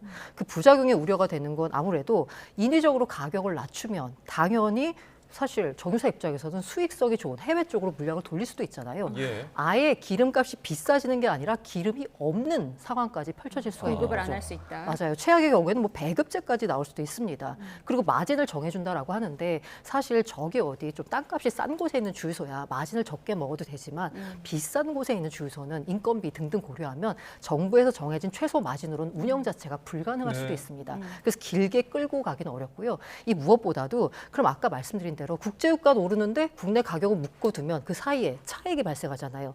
그럼 이 손실분은 어떡하냐? 이거는 정부가 세금으로 정유사의 손실분을 메워줍니다. 그럼 결국 세금으로 기름값 메꾸는 거냐라는 얘기가 나올 수밖에 없는 거죠. 예. 전쟁 양상에 따른 국제 유가, 국내 유가의 흐름을 좀 짚어봤고요. 그 전쟁이 곧 끝난다 이 트럼프 말을 듣고 이란 쪽에서는 전쟁 끝나는 건 미국이 아니라 우리가 전하는 것이다 이렇게 반박을 했어요. 뭐 여론전이죠. 뭐 누가 봐도 전쟁을 끝나는 건 미국과 이스라엘이지 이란이 아니지 않습니까? 그럼에도 불구하고 이란이 이런 메시지를 내는 것은 끝까지 강경하게 대응하겠다 이런 메시지를 통해서 뭐 내부 결집이라든지 군의 사기를 올리는 그런 부분입니다. 그래서 뭐 군사적 측면이 아니라 정치적 심리적인 부분이니까 그런 보면 될 거고요. 어쨌든 전면전이 지속이 많이 되고 확대되고 있지만 그럼에도 불구하고 이제 그 미국과 이란 모두 출구를 모색하는 이런 움직임을 보이고 있고요. 그와 연관된 발언들을 계속 하고 있어요. 그렇기 때문에 그런 부분을 본다면 미국과 이스라엘, 이란 앞으로도 강경한 발언을 주고받을 가능성이 크지만 있지만 예. 물밑으로는 이제 그 중재국을 통해 가지고 네. 출구를 찾는 모습이 보다 더 본격화되지 않을까 생각하고 있습니다. 네. 지금 이란의 이제 최고 지도자의 후임으로 모스타바가 선출이 되고 나서 뭐 이란 혁명 수비대도 그렇고 헤즈볼라도 그렇고 다 충성을 맹세하고 있는데 공식 석상에서 좀 모습을 보이지 않고 있습니다. 그 노출을 최대한 꺼리는 이유가 있을 것 같은데. 아무래도 신변 위협이 가장 큰 것이 아닌가 생각을 하고 있고요. 어쨌든 이번 처음에 그 폭격으로 인해서 아버지도 잃고 또 예. 이제 딸과 부인도 이렇다고 했기 때문에 무스타파 하메네이 그 최고 지도자 입장에서는 상당히 가슴이 아플 거라고 생각을 하고 있습니다. 그럼에도 불구하고 최고 지도자로 선택이 됐기 때문에 예. 이런 부분에서 이제 앞으로 이제 그 정치적 그 모습 행보를 해야 되는데 어쨌든 그 무스타파 하메네이 그 입장에서도 네. 굉장히 신중한 그 대응을 보일 수밖에 없어요. 반미 반서방 주의자로 알려져 있지만 예. 이제 그 국가가 어려운 상황에 지도자가 됐기 때문에 그러한 부분을 고려할 수밖에 없거든요. 즉 앞으로 반미 성향을 보이면서 전쟁이 장기화될 거다 이런 전망이 우세하긴 합니다만 생각해 보면 최고 지도 입장에서는 전쟁이 끝난 이란을 갖다가 모습을 좀 다시 이제 구체화할 필요가 있는 거예요. 네. 전쟁을 오랫동안 한다는 것은 이란의 생명과 국민의 생명과 자산이 가장 심하게 파괴되고 희생이 있을 수밖에 없는 이런 상황이잖아요. 그렇다면 지도자 입장에서는 굉장히 불편하고 분노가 치밀더라도 어떤 후위를 도모해야 되기 때문에 그런 부분을 본다면 어쨌든 1969년생이고 개혁적인 성향도 갖고 있다고 알려지고 있기 때문에 강경하게 대응하면서도 또 외교를 통한 협상을 통한 그러한 후위를 도모하는 부분 일단은 전쟁을 마무리하고 내부 결집과 내부 역량을 강화하는데 네. 이런 모습을 집중을 해야지만 이란이 또 미래가 있는 것 아니겠습니까? 네. 그렇기 때문에 지금은 강경한 모습을 보여주고 있지만 좀 시간이 지나면서 출구의 어떤 그 타협점이 만들어지면 그렇다면은 양측이 어떤 그 출구를 찾는데 전쟁을 끝내는데 합의할 수 있지 않을까. 그리고 하메네이도 이제 새로운 지도자인 무스타파 하메네이도 그러한 움직임을 이끌어 나가지 않을까 예상하고 있습니다. 알겠습니다. 그런가 하면 170여 명이 숨진 이란 초등학교 참사 당시 미군의 토마호크 미사일로 추정되는 물체가 현장을 폭격하는 영상이 공개됐죠. 하지만 트럼프 대통령은 토마호크는 다른 나라에서도 흔히 쓰는 무기라고 주장하고 있습니다. 관련 영상 먼저 보시죠. سند جنایت رژیم صهیونیستی برای همه اثبات بود. خوبی آوارها رو ببینید. این یک مدرسه‌این که 네, 170여 명이 숨진 이란 초등학교 참사. 그런데 당시 미군의 토마호크 미사일로 추정되는 물체가 현장을 폭격하는 영상이 공개돼 미국의 오폭 가능성을 뒷받침했는데요. 폭격 직후 이란의 자작극이라고 둘러댔던 트럼프 대통령. 이 영상이 공개된 뒤엔 토마호크는 다른 나라에서도 많이 쓰는 무기라고 주장했습니다. Based on what I've seen, that was done by Iran. They have no accuracy whatsoever. It was done by Iran. Well, I haven't seen it, and I will say that the Tomahawk, which is one of the most powerful weapons around, is used by, is sold and used by other countries. 이란 현지 신문은 수백 명의 이란 아이들이 죽었는데 미국 대통령은 여전히 학교 폭격을 부인하고 있다며 이 학교 학생을 포함해 이번 공습으로 사망한 어린이들의 사진을 실었는데요. 트럼프, 이들의 눈을 똑바로 봐라라는 제목을 달았습니다. 네, 토마호크가 발견돼서 이 학교를 미국이 오폭으로 공격한 것 아니냐 이런 얘기가 나왔는데 트럼프 대통령은 토마호크는 미국 말고 다른 나라에서도 쓰는 무기다라고 주장하고 있어요. 어떻게 보세요?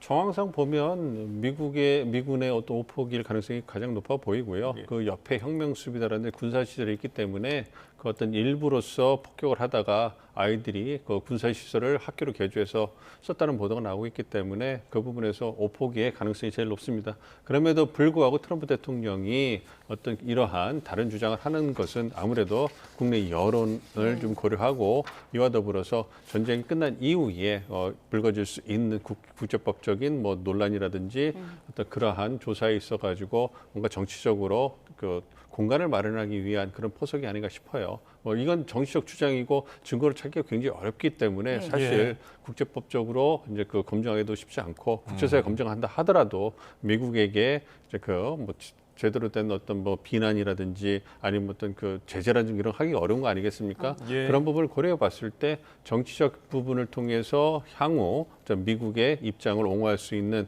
그러한 토대를 만드는 것이고 그런 부분에서 이런 일이 다시는 일어나면 안 되겠습니다만 어쨌든 굉장히 씁쓸한 이런 모습이 보여지는 거죠. 그러니까 트럼프 대통령은 어떤 자신 행정부와 어떤 미국의 어떤 그 입자나 입지를 지키기 위해서 하는 정책 주장인 거고 뭐 사실은 뭐 미군에 의한 오폭이 일 가능성이 가장 크고 그렇게 국제사회도 받아들일 가능성이 크지 않은가 생각합니다. 네, 이 현실과 정치가 조금 엇갈리는 게 참 안타까운 것 같습니다. 지금 이 위기가 계속된다면은 호르무즈 해형 봉쇄가 계속된다면은 결국은 다른 항로, 다른 항만을 찾아야 될 수밖에 없지 않겠습니까? 지금 근데 그마저도 좀 여의치 않은 거죠. 다른 항로를 찾아야 하는데 그게 이제 쉽지가 않은 이유가 첫 번째로 이제 우회로 자체가 가진 물리적인 한계가 있습니다. 사실 뭐 많이들 들어보셨겠지만 호르무즈 해협 통과하는 게 원유가 전 세계 물동량의 뭐 27%다 이런 얘기가 나오고 있잖아요. 네.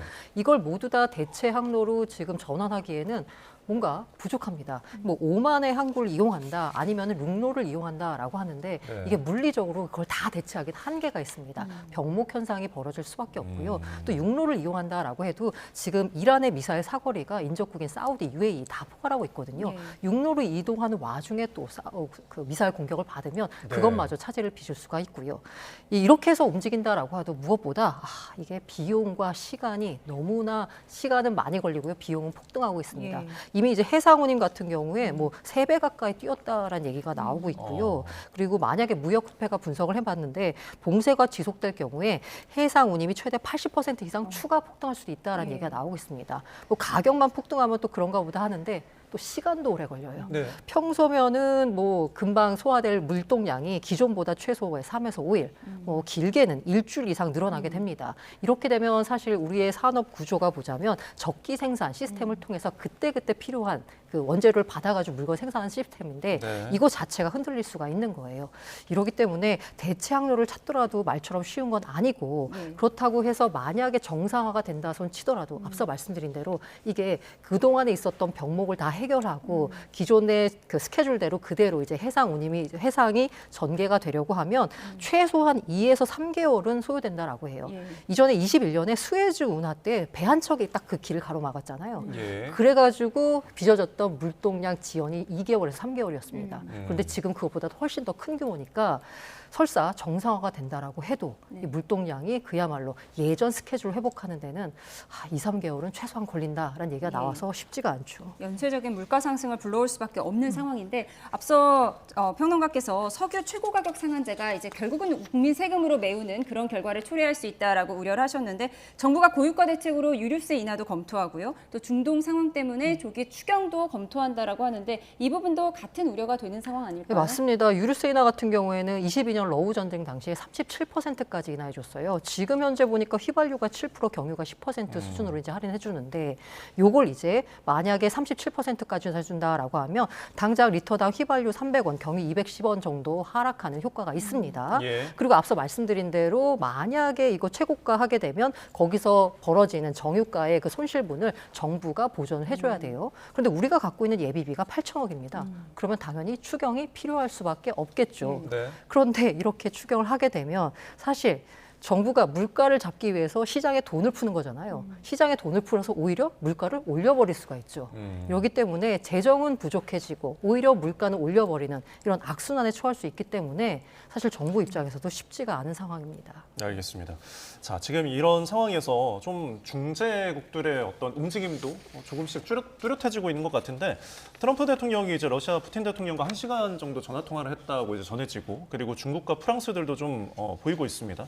과연 이 중재 움직임이 잘 이루어질지 어떻게 바라보십니까? 가능성이 꽤 높죠. 말씀드린 것처럼 전쟁을 일으키는 지금 진행하고 있는 주체들이 다들 그 종전에 대해서 전쟁을 끝내는 것에 대해서 긍정적으로 생각을 하고 있다고 저는 분석을 하고 있기 때문에 그런 부분을 본다면 미국, 이스라엘, 이란 이 국가들과 우호적인 관계를 가진 제3의 중재자가 필요한 거고 어느 정도 국제적으로 좀 규모도 있어야 될 거고요. 그걸 고려해 본다면 러시아가 가장 적임자인 거죠. 이제 본다면 러시아 같은 경우에는 푸틴 대통령이 트럼프 대통령과 어떤 네타냐후 총리와 그리고 이란과도 어떤 전략적 파트너이기 때문에 세 주체와 모두 어떤 그 우호적인 관계를 갖고 있습니다. 그런 걸 고려해 본다면 접근성이 가장 좋고 어떤 푸틴 대통령, 러시아 대표단이 얘기하는 부분에 대한 신뢰성이 굉장히 높겠죠. 예. 그런 부분에서 이제 그 중재 가능성이 높다고 생각하고 그래서 물밑에 이제 다른 중재가 될 수 있는 오만이라든지 다른 국가들과 함께 러시아가 어떤 그 협상을 이끌어갈 수 있지 않을까 생각을 하고 있고요. 네. 그러니까 뭐 러시아 입장에서도 굉장히 좋은 그 어떤 국면 아니겠습니까?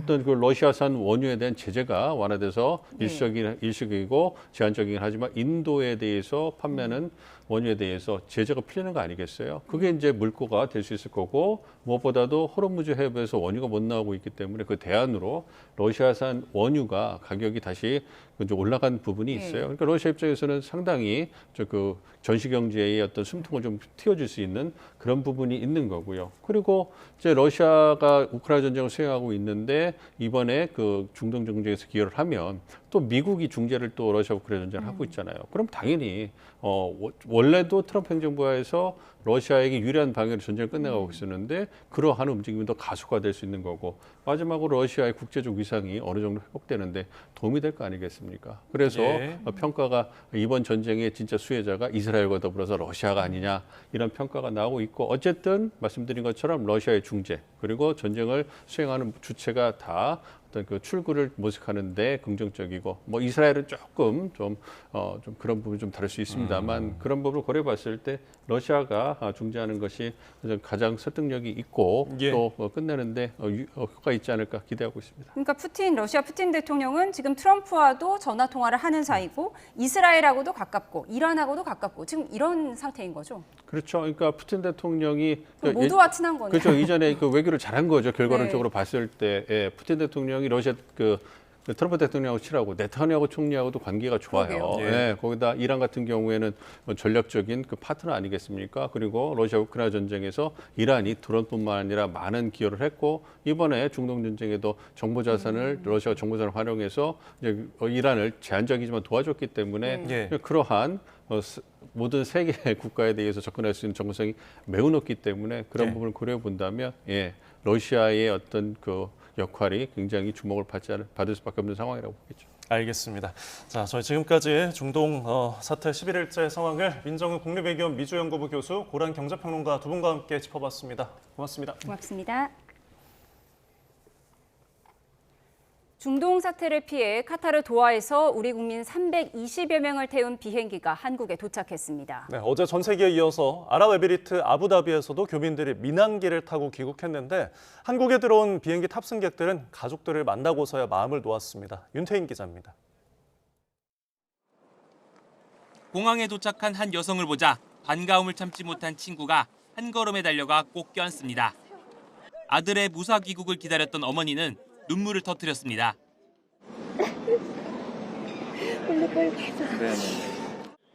중동 사태를 피해 카타르 도하에서 우리 국민 322명을 태운 비행기가 인천공항에 도착했습니다.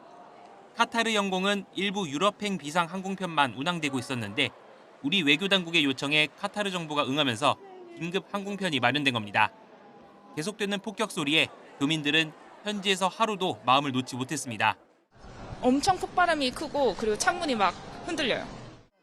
비행기가 출발해서도 걱정의 끈을 놓지 못했던 마음은 무사히 돌아온 가족을 만나고 나서야 풀렸습니다. 비행기 탔다고 그랬는데도 불안하더라고. 내가 이제 안심이 되니까 마음 푹 놓고 잠자야지. 맛있는 거 먹고.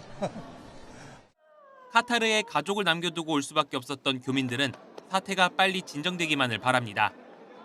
네, 대부분 교민들은 아버지들은 많이 현지에 계시고 일단 아이들만 많이 돌아온 상태여서요. 네, 빨리 만나고 싶습니다. 이보다 1시간가량 앞서 아랍에미리트 아부다비에서 출발한 여객기도 공항에 도착했습니다. 귀국이 늦어진 아들이 무사히 도착할 수 있을지 가족들은 비행기 도착을 알리는 전광판만을 지켜봤습니다. 원래는 일주일 전에 도착해야 되는데 비행기가 취소되는 바람에 외교부는 다른 중동 국가에서 아직 귀국하지 못한 국민들이 신속하고 안전하게 돌아올 수 있도록 총력을 기울여 나갈 것이라고 밝혔습니다. YTN 윤태인입니다.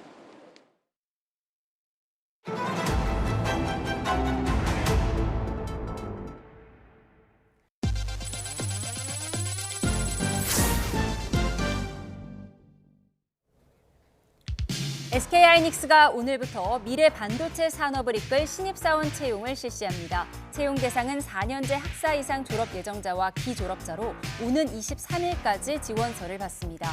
채용 규모는 3자릿수로 예상되는데 합격자는 오는 7, 8월 입사합니다. 삼성전자도 오늘부터 상반기 공채를 통해 반도체 부문을 포함한 주요 사업에서 신입사원 채용 절차를 진행하고 있습니다. 기아가 전기차의 첨단 안전 보조 기술을 소개하는 영상 심포니 오브 EV 테크놀로지를 현대차 그룹 소셜미디어를 통해 공개했습니다. 영상은 센서로 거리를 감지해 운전자가 필요 이상으로 가속 페달을 밟을 경우 차량 제어에 개입하는 장치, 운전자가 지나치게 속도를 낼 때 경고하고 가속을 제한하는 장치 등을 소개하고 있습니다.